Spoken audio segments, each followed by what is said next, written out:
Yo creo que el cerebro te protege de cierta manera. Creo que aprendemos a normalizar ciertas cosas, ¿no?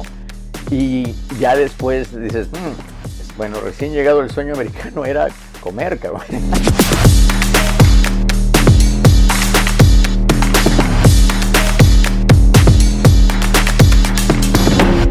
Claro que es un placer apoyarte y ser parte de tu proyecto y en lo que pueda hacer, encantado.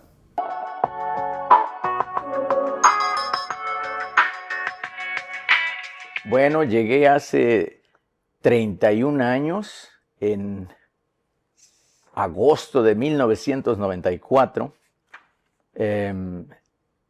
¿Cómo se llama? Esa fue la fecha que llegué aquí a Kansas City, con mi hermana que ya estaba aquí. Pues esos fueron los inicios. Ese año llegué ya recién casado. Vivía yo en Puebla en aquellos tiempos. Soy originario de Veracruz. Y vivía ya hasta los 21. Entonces a los 21 estaba en la universidad ya en Puebla. Y clásica que salí con mi domingo 7.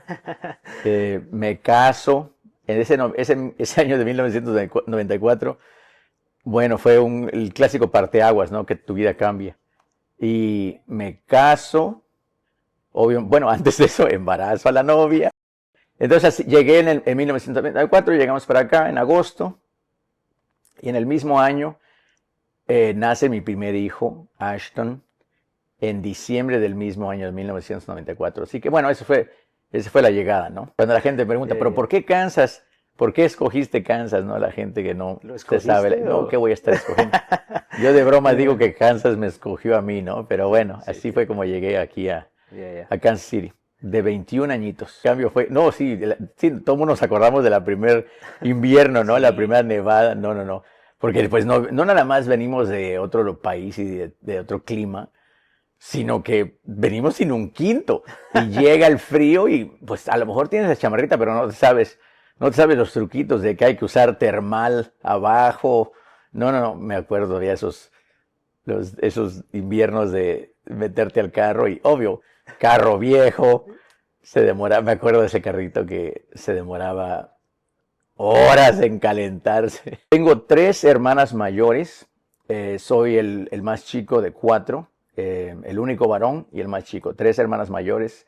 Susi, que es la que me sigue a mí. Después Olga, la de medio, y Ana Laura, la mayor. Todos vivimos aquí en Kansas. Susi, la menor, era la que vivía ya aquí. Y yo llegué con mi hermana Ana Laura, la mayor. Y la de medio, que estaba ya casada y con familia, viviendo en Puebla, ella se quedó. Y luego se vino para acá unos años después. Mis papás se habían separado cuando yo cumplí 18 años y de Veracruz me fui a vivir a Puebla. Los últimos 3 años de Veracruz me fui a Puebla. Y ya mi papá desde los 18 ya se había separado de mi mamá. Entonces mi mamá también se vino con nosotros cuando venimos. Así que nos venimos en caravana. Todos con visa y pasaporte y el único burrito que por adolescente loco que no saqué la cosa esa del ejército, no, que tienes que marchar, no me acuerdo ni cómo se llama, porque no la saqué. Entonces, no tenía yo ese papel, que se me fue el nombre, no tenía pasaporte, entonces por no tener ni pasaporte, pues ni chance de ir a sacar la visa. Entonces fui el único que tuvo que venirse de mojadón. Sí. Así que fui el único que cruzó la frontera. Wow, qué experiencia, ¿no? Me imagino. Sí. En aquellos tiempos ay, qué experiencia tan cruel, pero bueno. Día después de escuchar mil otras historias de otra gente que sí le fue horrible en la pasada, que se demoran días, no nada más horas. Yo contaba mi historia, decía que había caminado como 10, 12 horas y yo decía que era lo peor, pero ¿cuál? Pues no fue absolutamente nada, ¿no? Pero bueno, mi historia.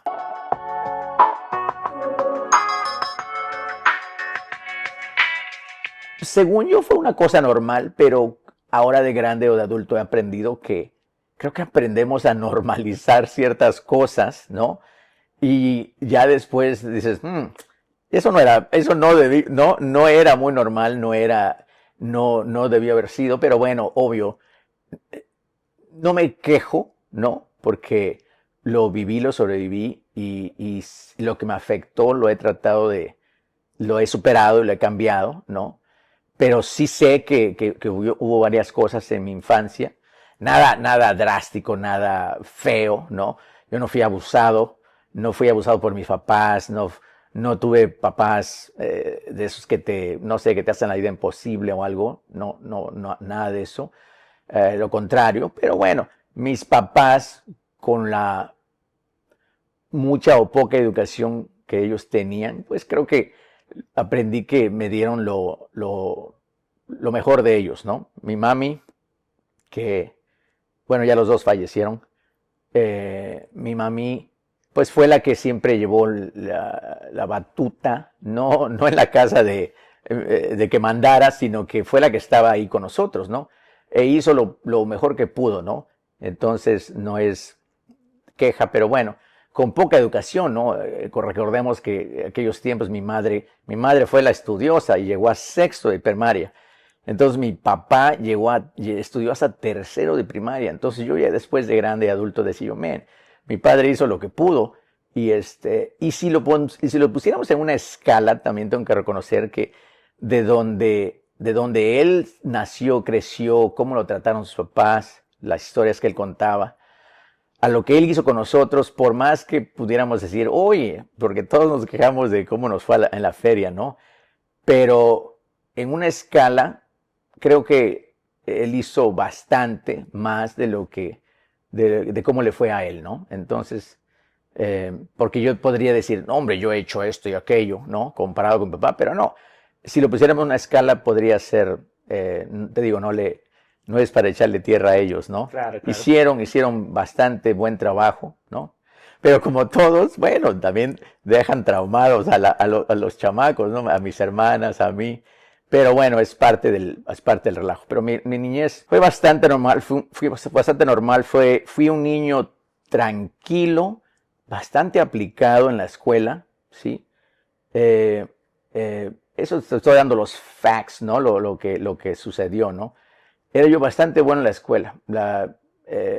Nunca, no tuve problemas de aprendizaje, no tuve nada de esas cosas. Ay, creo que me porté bien hasta por ahí de los 16, ya de los 17, a los 18 y ese, men, y ahí cambiaron las cosas. Ahí me porté un poquito mal, ¿no?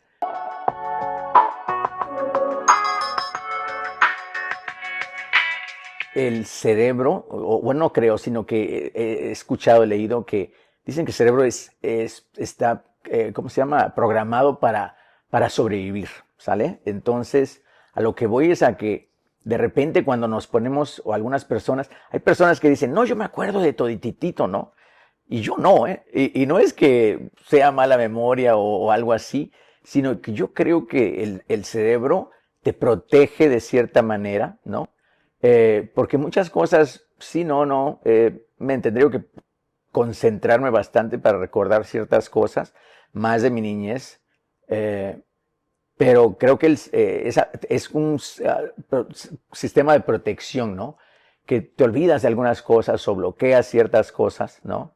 Yo creo que eso está bastante bien, ¿no? Porque seguramente hubiera muchas cosas que no estaría lindo recordar, las cosas que vi, ¿no? Porque mi papá, pobrecillo, alcohólico toda la vida y no el mejor esposo del mundo, definitivamente, ¿no? Entonces, yo como el más pequeño y el único varón, creo que tuve la suerte de que creo que se concentraba más en regañar a mis hermanas que a mí, porque yo era el consentido, el único varón, ¿no? Y clásico papá mexicano machista. El niño, yo era el niño, no se lo vayan a...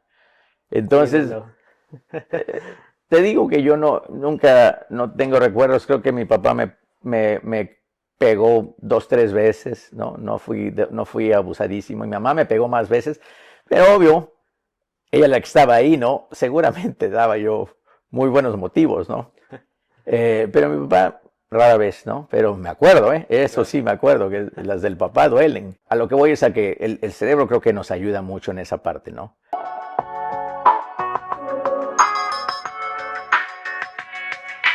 Yo estaba consciente del tipo del papá que tenía, ¿no?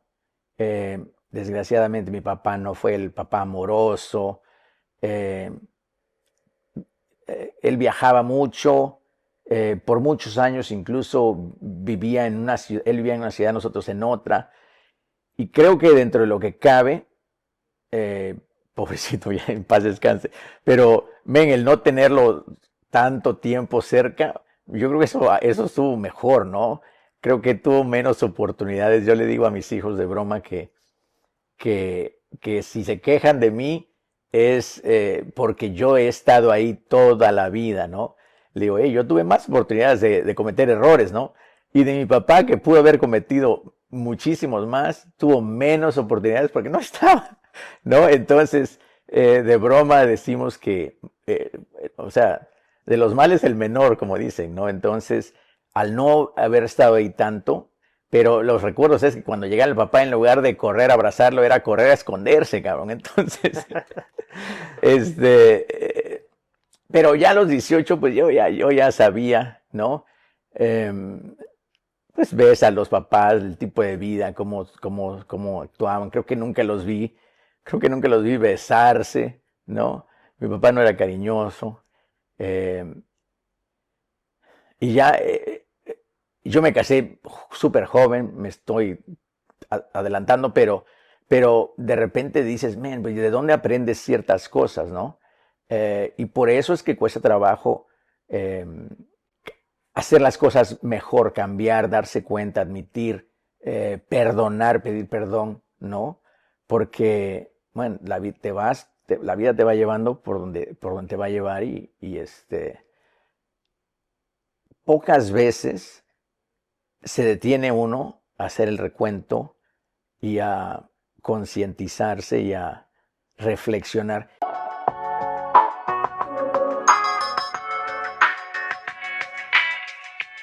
Para empezar, los 18 años es una edad bastante fuerte, ¿no?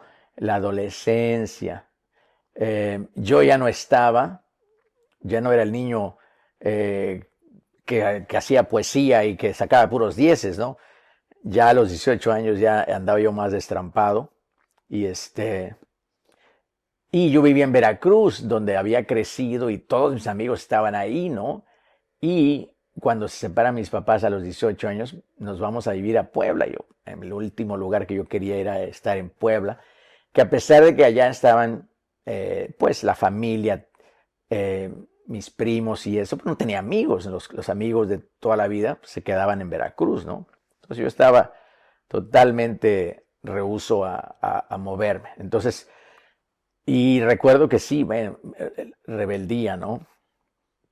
Rebeldía ya no me gustaba, ¿no? No quería yo y bueno, perdí un año de escuela, ¿no? Me puse a trabajar, que nunca ni había trabajado nunca. Eh, y ya, Puebla fueron 3 años, muchos cambios, de haber vivido en la misma casa toda la vida, a irte a Puebla, no conoces a nadie, no tienes amigos, y cámbiate de casa, creo que cada mes o creo que cada 2 meses nos cambiábamos de casa.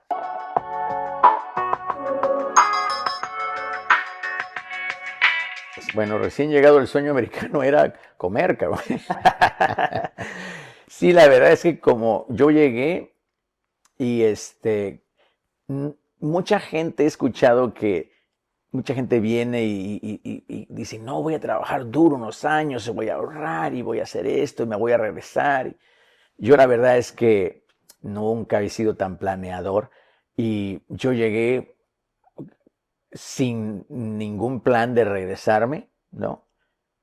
Eh, Creo que de alguna manera pensando, no consciente en aquellos tiempos, pero desde que estaba yo allá siempre me gustó mucho la cultura y el idioma. No hablaba inglés, ¿no? Pero me gustaba mucho ese tipo de cosas, ¿no? Las películas me atraían, creo que de cierta manera, ¿no? Entonces, obvio, al principio difícil como cualquiera, ¿no? Porque llegas, no hablas nada del idioma. Y yo llegué a darle porque pues, llegué con la mujer embarazada, ¿no? Y eh, pero a los 21 años, y pues, a trabajar, lavando platos, eh, McDonald's, Burger King, restaurante uno, restaurante otro, de cualquier tipo de restaurantes, y haciendo cualquier tipo de trabajo, ¿no? Siempre en los restaurantes, eso lo hice los primeros 5 años. Pero así que dijeras, me inconsciente, no, lo único que quería yo era poder darle de comer al niño que estaba por nacer, ¿no? Yo llegué, te digo, man, con la mujer embarazada. Te digo que ese año de 1994 estaba medio loco, ¿no? Pero al final de cuentas era yo un chamaco, ¿no? Tienes 21 una años, o sea, energía, ¿no? man, o sea, trabajaba, me despertaba y me iba a trabajar y era trabajar todo el día, ¿no? O sea, no no hay otra cosa que hacer más que trabajar, ¿no? Ganas casi nada, debes todo, entonces era trabajar, trabajar, trabajar, no había tiempo de estar planeando. La verdad es que no, eso fue poco a poco, Claro, claro. se fue dando, ¿no?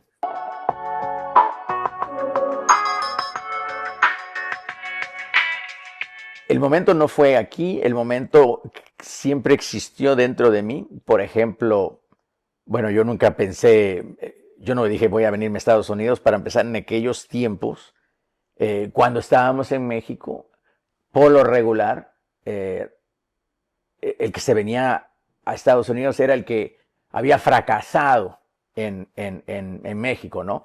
Entonces, no existía un concepto lindo del inmigrante, ¿no? El que llegaba a Estados Unidos es que dices, man, ya no la hice en México y terminas en Estados Unidos, ¿sale? Entonces, eh, yo nunca hubiese pensado terminar en Estados Unidos, ¿no? Y pero siempre tenía yo expectativas sobre mí mismo, ¿no? En la escuela, cuando estaba en la escuela, como te comento, cuando voy a vivir a Puebla, ahí trabajé y ese trabajo que tuve era donde armaban los carros Volkswagen Okay. y esos trabajos eran difíciles. Y yo tenía 18 años, 19, no me acuerdo, creo que es 19 años. Y ahí sí dije, no, ahora sí voy a regresar a estudiar. Entonces, siempre yo no quería ser ni obrero, ni pobre, ya había sido toda la vida, cabrón. Entonces yo decía, algo tengo que hacer. Entonces, ok, desde entonces, en aquellos tiempos, la manera de salirme de eso fue estudiar. Luego estudio, la vuelvo a regar, entonces llego acá y esos trabajos que tenía eran horrendos, ¿no? Entonces siempre estaba pensando qué cosa voy a hacer para salir de lo que estoy haciendo. No me gustaba para nada. Eh, y lo que hacía lo que me puse a hacer fue aprender el idioma de entrada, ¿sale? Porque pues ya llegué grande, bueno, no, chico, pero con responsabilidades, ¿no? Eh, y también esa parte de saber, desde el momento en que supe que iba a ser papá, ahí me cambió un poquito, ¿no? Ahí me cambió el chip. Y gracias a Dios siempre he tenido un alta sentido de responsabilidad paternal. Saber que iba a ser papá, yo creo que mi propio crecimiento de niño decía yo, no voy a pasar como a mí, no quiero que le pase a mi hijo como me pasó a mí, ¿no? Entonces creo que siempre dije, no, ahora esta es mi responsabilidad y yo creo que siempre tuve en mi cabeza que le quería dar una mejor vida, ¿no? Eh, a mi hijo de la que me había pasado, ¿no? Mi papá, como te digo, dentro de lo que cabe, él creció en un pueblito, en un jacalito, y ya él llevarnos a la ciudad y que hubiéramos crecido en una casa, ya para él había sido una cosa, un cambio tremendo, ¿no? Entonces, ahí me tocaba también hacer algo, ¿no? y creo que ese sentido de responsabilidad, yo era bastante trabajador, ¿no? Lo único que sabía era que tenía que trabajar duro para salir adelante. Entonces, no importa lo que hacía, yo era bastante bueno para chambear. No todos utilizamos las mismas, puedes tener las mismas herramientas y las utilizas de diferente manera, ¿no? Vamos a suponer que vamos a construir a algo y a ti te dan un martillo y un serrucho y un abrelatas y esas son las únicas 3 herramientas que tienes. ¿Y qué vas a hacer con ellas, no? Nos pueden dar a 10 personas las mismas herramientas y pueden salir 10 diferentes resultados. Entonces, a lo que voy con eso es que yo, gracias a Dios, siempre tuve ese sentido de responsabilidad en la cabeza, ¿no? Y con eso fue lo único que necesitaba, ¿no? I'll figure it out, ¿no? Yo sabía que la responsabilidad estaba ahí. Tenía que utilizar las herramientas que me daban y yo decía, bueno, trabajar como animal, ¿no? Siempre fui bastante trabajador.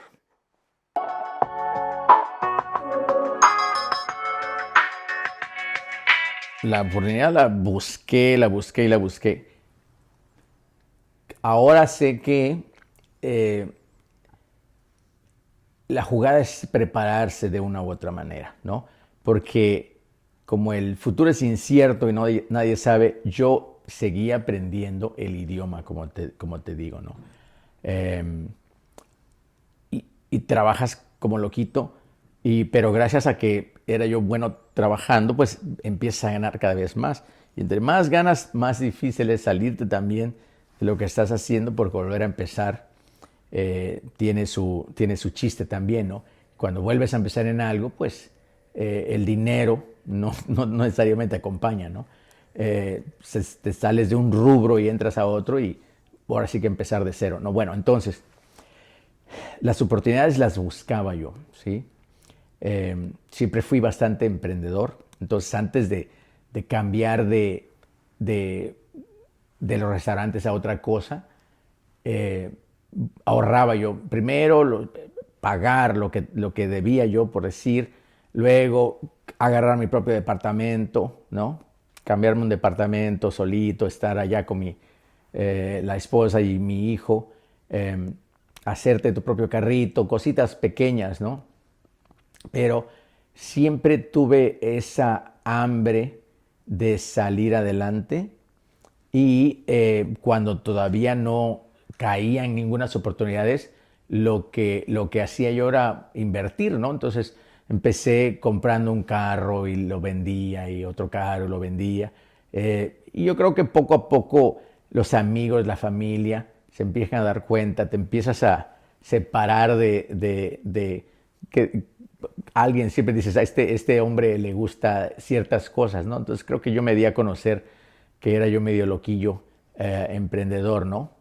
Y no sabes, ¿no? Como te digo, yo no sabía para dónde iba, o qué me iba a deparar el destino, pero creo que inconscientemente cada vez me preparaba un poquito más. Si me invitaban a una plática de algo, iba. Si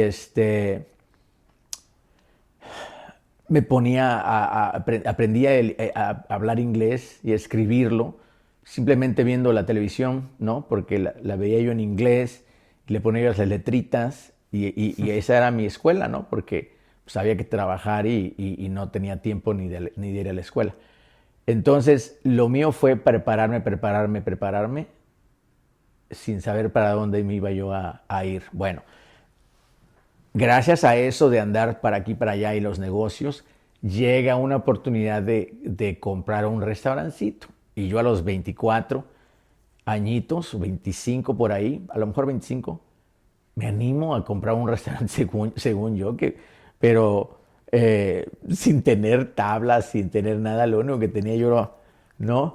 Y loco, ¿no? Aventado. Entonces me aviento y agarro ese restaurante, ¿no? Ahí aprendes un montón de cosas, ¿no? No sabía ni usar una computadora en aquellos tiempos, ¿no? Y órale, aprender, ¿eh? Ya había. Ya había. IBMs. No, sí, ya había.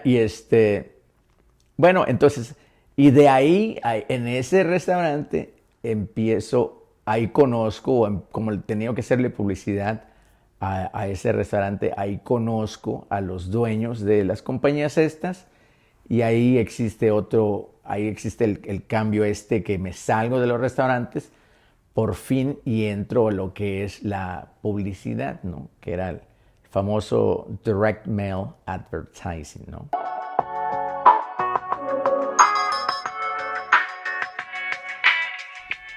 Esa hambre, esas ganas existieron toda la vida. Ahora, filosofando un poquito más ahora de adulto, en aquellos tiempos nunca entendí, ¿no? Por qué era yo de cierta manera, pero siempre fui ese tipo de persona que cuando unos ven problemas, tú ves oportunidades, por decir algo, ¿no?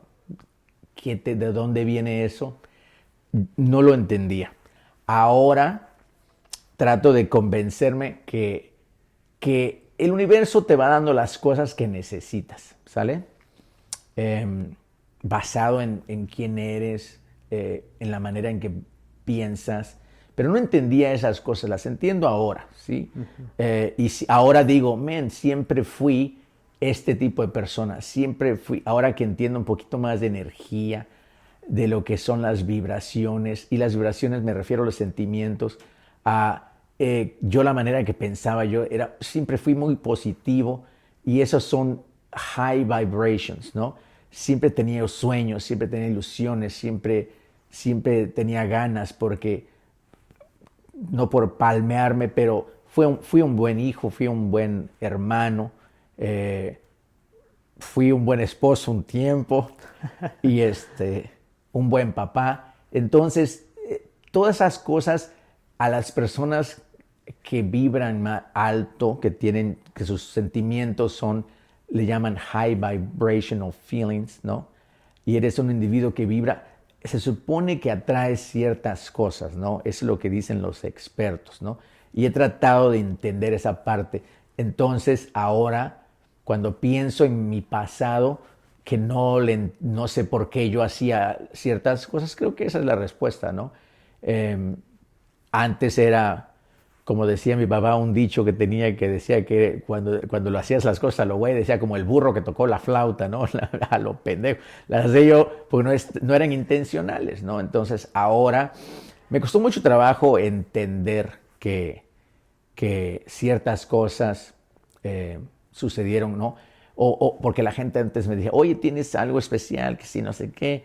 Y yo decía, no, son locuras, ¿no? Pero creo que es eso, ¿no? Esa energía que de repente tienes, ¿no? Que no era a propósito, pero bueno. Tienes que aceptar, porque es como la fe, como dicen, ¿no? La fe pues no es palpable, no lo puedes ver, ¿no? O la tienes o no la tienes. Y creo que el clásico lo que pienses se convierte en tu realidad, ¿no? Entonces, tratar de convencer a gente de eso, creo que el mejor es el ejemplo, ¿no? Y el ejemplo no siempre puede estar a tu favor, pero lo puedes convertir a que sea a tu favor, ¿no? Porque el ejemplo, les di muchos malos ejemplos también a mis hijos cuando no entendía, cuando era sin intención, y ahora que lo que hago, lo que digo, tiene más congruencia y tiene intención. Ahora, cuando hablo con ellos, el gol es, digo, ya no te está hablando el mismo Tony de antes, ¿no? Y si queremos criticarlo, o si quieres criticarme de años atrás, le digo, yo hasta te ayudo, le digo, porque estoy de acuerdo, ¿no? Por supuesto que cometí muchos errores, ¿no? Y las pruebas están en mis acciones, ¿no? Entonces yo siempre les digo, no creas mis palabras, ve mis acciones, y eso es lo que les va a dar, ¿no? Entonces, ¿cómo convencerlos ahora a ellos? Creo que con un buen ejemplo y, obvio, platicar, comunicar, mostrarles. Esos se le llaman principles, tus principios, ¿no? Los principios de cada uno de nosotros, ¿no? Y hay principios personales. Ahora, muchos principios financieros, yo trato de ayudarle a mis hijos compartiendo de los dos, porque gracias a Dios crecieron a mi imagen y semejanza y les encantan los negocios y trato de también de ayudarlos y que vean esa parte, ¿no? Es dificilísimo, ¿eh? Esa parte es extensa, no tan, bueno, los principios personales también son bastante extensos.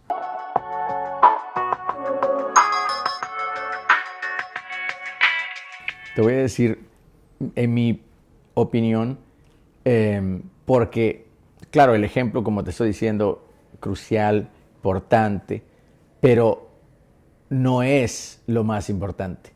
Yo considero que lo más importante, o lo único importante y lo único que tenemos control, porque ese ejemplo que estamos hablando, no tenemos control.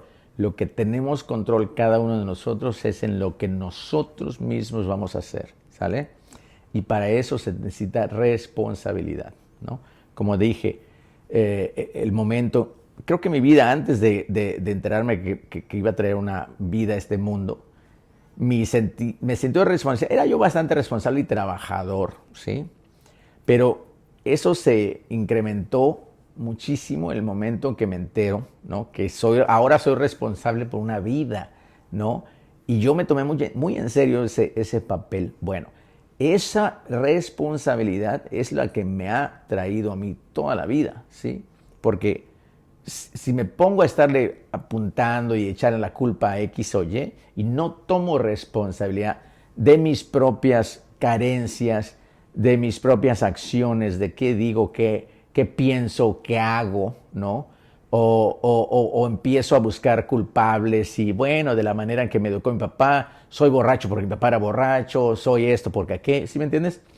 Y creo que esa es la única parte importante, ¿sí? Porque mis hijos, el ejemplo, si les pongo un mal ejemplo, que ese es problema mío, pero no tiene, o sea, sí los va a afectar, pero la responsabilidad de que ellos se salgan de eso y que no se dejen afectar está en ellos, ¿no? Yo les digo a ellos, ¿no? Porque de repente me dicen, no, pues es que soy así por ti. Bueno, sí, le digo, yo tuve gran culpa en esa parte, sí, pero ahora eres un adulto y ahora la responsabilidad está en ti de ser responsable. Ok, sí, por X o Y pienso de esta manera o actúo de esta manera por mi papá, ¿no? Digo, pues sí, pero bueno, yo estoy aquí para apoyarte y todo, pero ahora tú tienes que trabajar en eso, ¿no? Yo tuve que hacer exactamente lo mismo.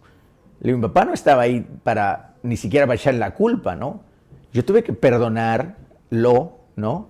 Perdonarme, ¿no? Ver que ciertas cosas sucedieron y no decir, oh, por esto, no, oh, esto sucedió y tomo responsabilidad de cómo me voy a salir de esas cosas, que esos traumas del pasado no me sigan persiguiendo y no me interrumpan o ¿cómo se llama? Me pongan obstáculos para donde quiero ir. Entonces, la clave es tomar responsabilidad.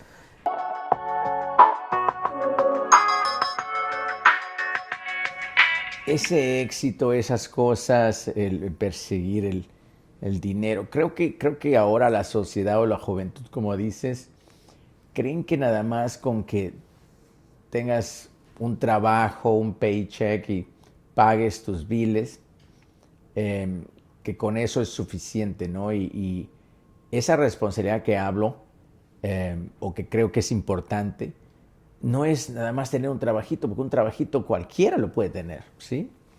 Pero hay cosas muchísimo más importantes. Ser una buena persona, por ejemplo, es una responsabilidad, cabrón, ¿no? Tener buenos sentimientos, tomar buenas decisiones, ser responsable, tener ética, tener moral, todas esas cositas que a lo mejor se han perdido ciertos valores por ahí, eso es una responsabilidad grande, ¿no?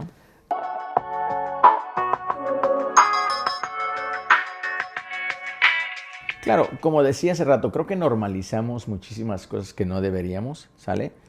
Pero yo también pude haber caído víctima de todas esas cosas, como cualquiera. Creo que la diferencia de una persona que avanza, que evoluciona, que reflexiona, que cambia, que perdona, que pide perdón y que llega al famoso 1%, ¿no? Yo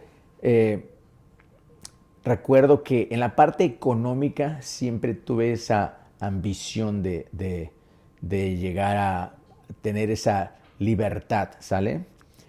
Cuando llegué, y no me importa de la parte económica, pero cuando llegué entendí que le llaman the 1%, le llaman the 1% y eso está basado en la cuestión económica, en la cantidad de dinero que llega a ganar una persona. A eso le llaman the 1%. Pero ya que estás ahí y que tienes amigos, personas conocidos que están en el mismo nivel, entendí que para llegar a ese 1% económico, para llegar al 1% económico, no llegas si no haces el montón de otras cosas que son 100% necesarias para poder llegar a ese nivel económico, ¿sale? Ese tipo de personas que llegan al 1% también tuvieron que, ¿cómo se llama? Enfrentarse a sus miedos, a sus traumas, a sus problemas, ¿sí? Al abandono, cualquier cosa que haya traumado, a los vicios, a cualquiera de esas cosas. Tuvieron que perdonar, tuvieron que pedir perdón, tuvieron que cambiar, tuvieron que reflexionar. Y todo eso se tuvo que hacer para poder llegar a ese 1% económico, ¿sale? ¿A qué voy? Que si no tomas responsabilidad y cambias y evolucionas y le echas ganas y te quitas el miedo y tengo miedo de hablar en público, no seas puto, y si me entiendes, haz algo al respecto, ¿sí me entiendes? O yo no sé hacer esto, todos, o que no aprendes a decir, ok, ¿qué causa eso? ¿No? ¿Por qué no? ¿Por qué no? ¿Por qué yo nací así, pero no me tengo que quedar así? Si no haces todas esas cosas, el billete no va a llegar. El billete no llega, ¿sí? Eso del 1% económico no llega si no haces 100% of the other shit.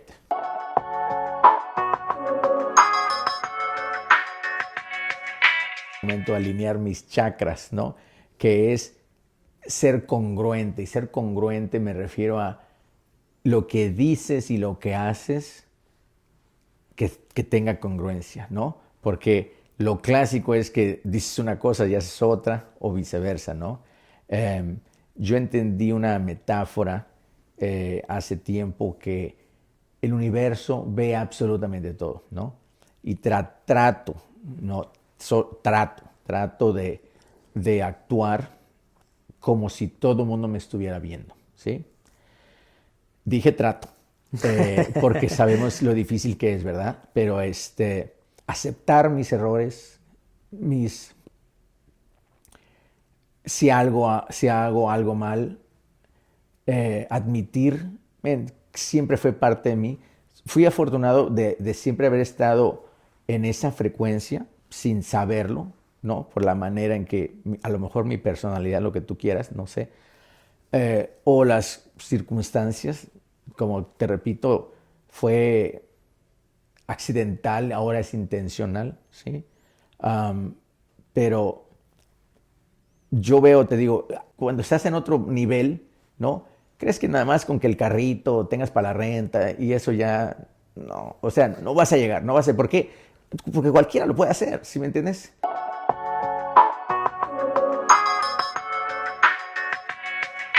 Parte económica, me pasé mi vida persiguiendo el dinero. ¿Por qué? Porque creo que venía yo traumado de no haber tenido acceso a dinero. Mis papás fueron muy pobres, ¿no? Siempre hubieron carencias. No estoy exagerando de hambre, ¿verdad? Pero carencias, nunca hubieron excesos, ¿no? Bueno, entonces me pasé mi vida persiguiendo dinero, ¿no? Siempre buscaba yo eh, esa, ese logro financiero, ¿sale? Y como dije hace rato, llegar a ese 1%, perseguía y perseguía el dinero, pero no había perseguido reflexionar, no había perseguido cambiar, no había perseguido alinear mis chakras, no había perseguido darme cuenta, no sé, entender mis traumas, cambiarlos, ¿sí? Entonces, cuando toda la vida que me pasé persiguiendo el dinero, conseguí cierta cantidad de dinero, ¿sí? Yo vivía bien, ¿sí? Pero el máximo logro financiero no llegó hasta que entendí esas cosas que vengo diciendo, que no son tangibles, ¿no? Pero hasta que entendí esa parte, alineé mis cosas, cambié mi mindset y dejé de perseguir el dinero. Hasta que no hice eso, no llegó ese éxito financiero que algunos le llaman éxito financiero. Bueno, el billete llega, el billete te sigue, ¿no? Cuando lo dejas de perseguir. Si el dinero llega como consecuencia, ese es el éxito financiero para mí, ¿sí? Cuando lo dejé de perseguir, de broma decía, voy a dejar de perseguir el dinero y voy a dejar que el dinero me persiga a mí. Pero había cambiado mi percepción sobre eso. Tuve que admitir que la razón por la cual quería yo tener éxito en negocios o lo que sea era para alimentar mi ego, para que vieran, no sé, X, ¿no? Pero por las razones incorrectas. Entonces, cuando entendí esa parte, llegó ese éxito financiero que hablamos. Pero ya cuando llegó, pues ya entendí que no era obvio, yo ya era feliz. Yo ya empecé a vibrar de una manera diferente, ¿no? Entonces, cuando llegó el billete, bueno, me lo quemo, ¿no? Me lo he disfrutado como cualquiera, pero... Disfrutar. Claro, sí, pero ya de una manera bastante diferente. Ya no me controlaba. Y antes el dinero me controlaba, yo no controlaba el dinero, ¿no? Claro. Entonces ahora lo uso yo a él, ¿no? Que a lo mejor antes el dinero me usaba a mí.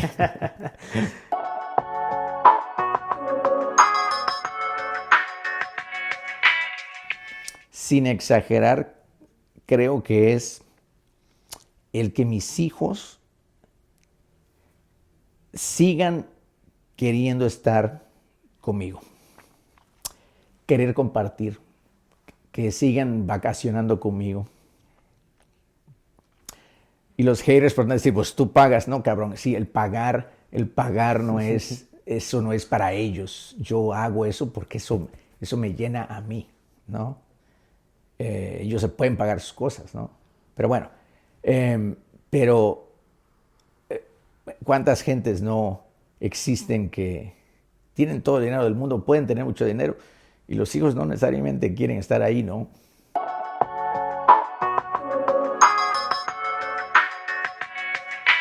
Para empezar, otra cosa que siempre digo, porque la gente dice, no, con los años te vuelves más sabio, los años, porque se supone que durante el tiempo pasa, vas aprendiendo algunas cosas. Pero yo digo que los años lo único que te hacen es más viejo. No se te tiene que quitar lo animalito, al menos que hagas algo en eso, en el tiempo. El tiempo no te da absolutamente nada si no haces algo tú en ese tiempo, ¿sí? Entonces, lo que he hecho en estos años, en este tiempo, ahora tengo paz y armonía, ¿sí? En mi vida, gracias a que ahora estoy a gusto conmigo mismo, ¿sí? Que es súper difícil. La gente, muchos no saben estar ni solos, ¿no? Y yo he aprendido, ¿no? Y no es fácil, ¿no? El estar en paz contigo, el no necesitar validación, que alguien te diga algo, que alguien te llene tu vasito, tu copa, como dicen, ¿no? Miren, esa parte es dificilísimo, ¿no? ¿No? Dicen que la felicidad está en dar, no en recibir, y luego todos nos quejamos de que, bueno, ¿y a mí quién me da, no? Y yo he aprendido a ser autosuficiente en esas partes, ¿no? No olvidemos de la parte económica. La parte emocional es más difícil, ¿no? Y estar a gusto contigo mismo es trabajo. Después ya no es trabajo, una vez que llegas a esa armonía espiritual, si tú quieres. No estoy hablando de exageraciones, ¿no? Mi vida es bastante normal, pero el no reaccionar, el que no te dejes, ¿no? Que afectar por lo que la gente diga, piense, hable, no sé, te apunte, lo que sea. El no dejarte afectar, esa es la verdadera paz, ¿no? Porque si no reaccionamos absolutamente ante todo, ¿no?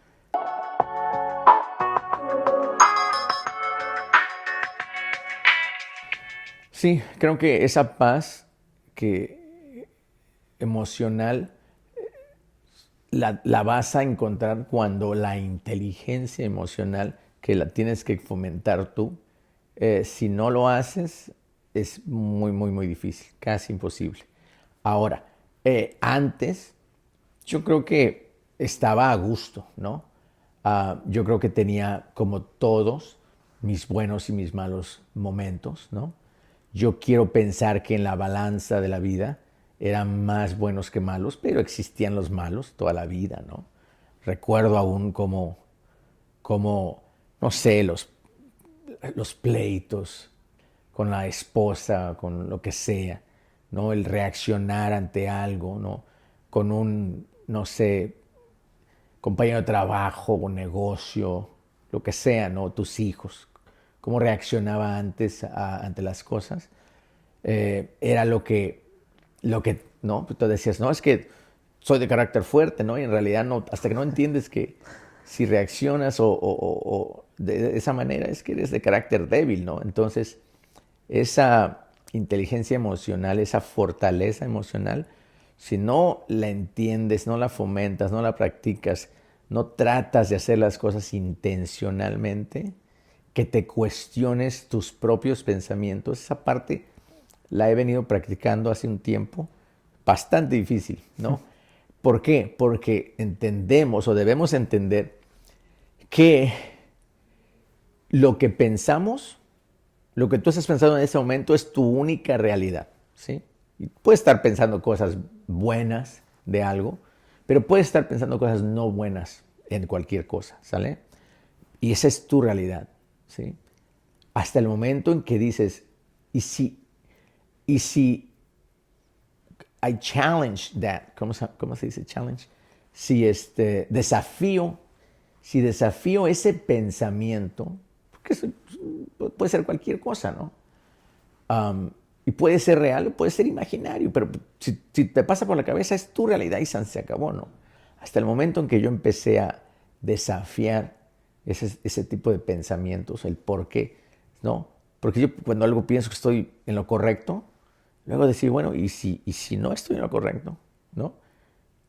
Existe la posibilidad de que no. Porque, y te voy a dar un ejemplo tonto, pero fácil, ¿no? Yo me acuerdo haber crecido y toda mi vida, bueno, de niño peor, que estabas en la cama y si oía un ruidito, no, hombre, yo siempre sentía que un fantasma se me había puesto ahí a un lado, ¿no? Y voltear era lo peor, ¿no? Bueno, o todos vemos, oyes un ruidito y inmediatamente tu pensamiento es algo negativo, algo malo, ¿no? No, un fantasma, lo que sea, ¿no? Pero a lo que voy es a que ese es su pensamiento y se convirtió en tu realidad y no te atreves ni a voltear, ¿sale? Bueno, me pasó hace pocos días, pero ahora que estoy tratando de pensar de otra manera o de desafiar ese pensamiento que entró a mi cabeza, literal, estaba yo acostado y clarito sentí como si alguien se hubiera parado junto de mi cama. E inmediatamente dije, ¿no? Pues se me acaba de parar ahí alguien, ¿no? Y estoy solo. Bueno, entonces dije, ok. Bueno, ¿y si Y si el que se paró es mi ángel de la guarda en lugar de algo feo, inmediatamente cambié mi realidad y volteé. Y obvio no había absolutamente nada, eso es por demás lógico. Pero antes no cambiaba esa realidad, no desafiaba el pensamiento que me había entrado. Claro. ¿Sí? Ahora, te dije, es un ejemplo tonto si tú quieres, pero ¿cuántas veces no pensamos, esa persona habló mal de mí o lo hizo con esta intención? No. Y uno se convence de eso. Eh, ¿Entendiste esa parte? claro, claro. Porque te la vuelvo a explicar.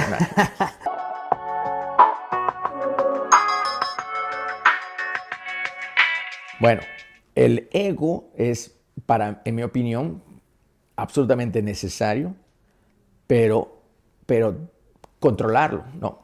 Es como cualquier cosa, ¿no? Todo en exceso es malo, ¿no? Ahora, que he sido víctima de mi propio ego, por supuestísimo. Que ha controlado mis acciones, por supuestísimo, ¿no?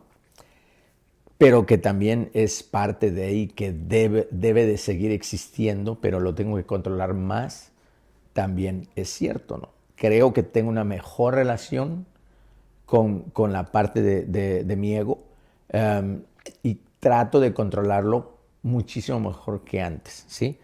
Pero yo no tengo una mala relación con mi ego, sí la tuve, seguramente la tuve, ¿no?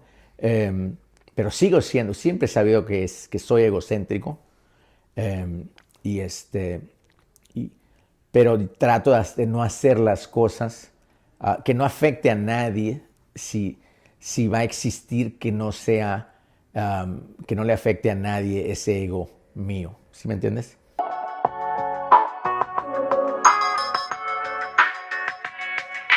Ya tuve una plática sobre este tema de cómo regañaba yo a mis hijos, por ejemplo, ¿no? En algún momento tuve una plática con ellos y me disculpé, expliqué lo que hacía, entendí, los hice entender de dónde venía, no como excusa, sino decir, mi papá hacía esto, ¿no? Y al parecer lo normalicé, lo hice con ustedes, ¿no? Ahora entiendo que está mal, pero no nada más se trata de, ay, perdón, no, se trata de que ustedes digan, hey, no se trata de perdóname, se trata de entiéndelo para que no lo normalices. No está bien, no estuvo bien, no lo normalices para que tú no lo hagas, ¿sí?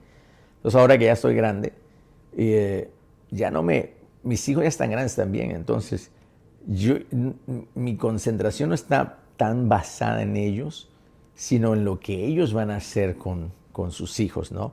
Entonces ya esa parte generacional no nada más tiene que ver con el dinero, sino con el entendimiento, ¿no?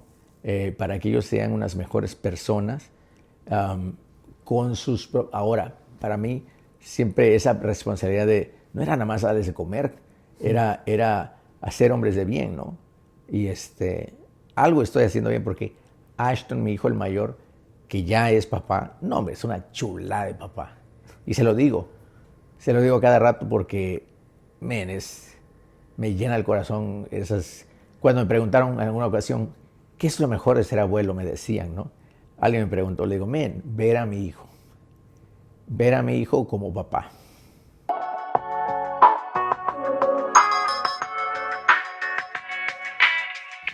El momento en que te quieras tomar la vida en serio, y tomes responsabilidad sobre ti mismo. Otra cosa, entender que lo único que podemos controlar es lo que decimos y pensamos, o sea, a nosotros mismos. Creo que nos pasamos la vida tratando de, no sé, crear expectativas o querer que otros cambien, ¿no? Y, eso es dificilísimo, pero aprender que lo único que puedes cambiar es a ti mismo. Si no me gustó cómo me hizo, como esto que mi papá o mi mamá, tu papá, no puedes cambiar a tu papá y tu mamá, tienes que cambiar tú. No puedes cambiar a tu compañero, a tu novia, esposa, tu hermano, no puedes cambiar absolutamente a nadie. El momento en que entiendas que la única persona que puedes cambiar es a ti mismo, tu vida va a ser muchísimo mejor. Entonces, toma responsabilidad de aceptar ese desafío de el único que tiene que crecer eres tú mismo, ¿sí? Evoluciona, ten los huevos de decir, hey, it's on me. Everything, it's on you. Absolutely everything.